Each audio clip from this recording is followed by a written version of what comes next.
Well, following the shooting in Orlando, many were left wondering if the attack could have been prevented. A new CBS poll out today shows Americans are split, 42% saying that U.S. intelligence could have prevented the attack, and 42% saying no, it couldn't.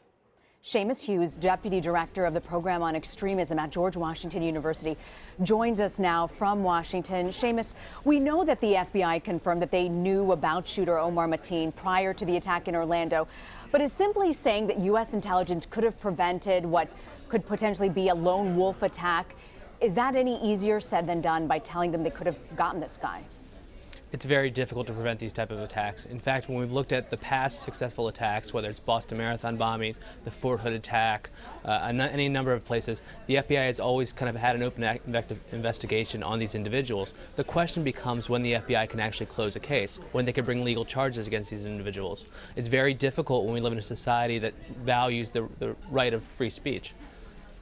So, Seamus, following the attack, ISIS said it was carried out by an Islamic State fighter, but there's no indication that the killer had operational support for them. He only appears to be a sympathizer. In fact, the FBI even just said at a recent press conference that they're looking at this as a hate crime in addition to an act of terror, which is different than being activated by a terrorist organization. So how is U.S. intelligence prepared to handle these kinds of attacks? Is it a question of cybersecurity?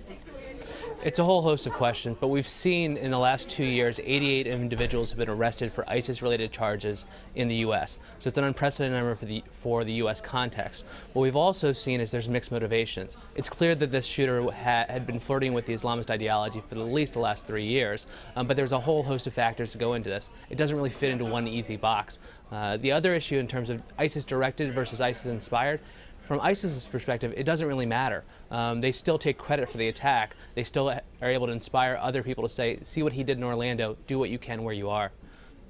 When we talk about these militant groups abroad, oftentimes we talk about ISIS, but there are other groups. I was fascinated by something that caught my eye this morning, reading that the group Jabhat al-Nusra, which is a group, al-Qaeda affiliate group in Syria, claiming that this ISIS attack is not good, that having this lone wolf attack is not good for ISIS as a whole, calling it actually that ISIS is bleeding. Is it true? Do you feel that this is an indication that ISIS is not doing well?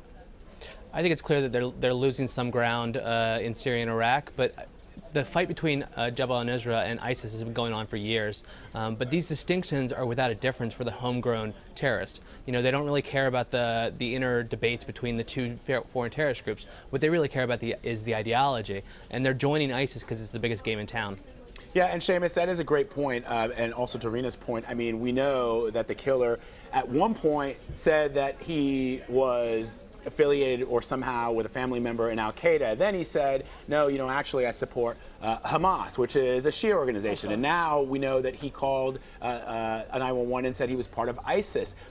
And for those people who may not be all that familiar with these different terror groups, I think that the idea that ISIS is somehow on our shores and about to commit these acts of terror versus the ability for people like this, people who may have mental issues, to get their hands on weapons, for example, and then say that they're an ISIS sympathizer, there needs to be a distinction drawn between that.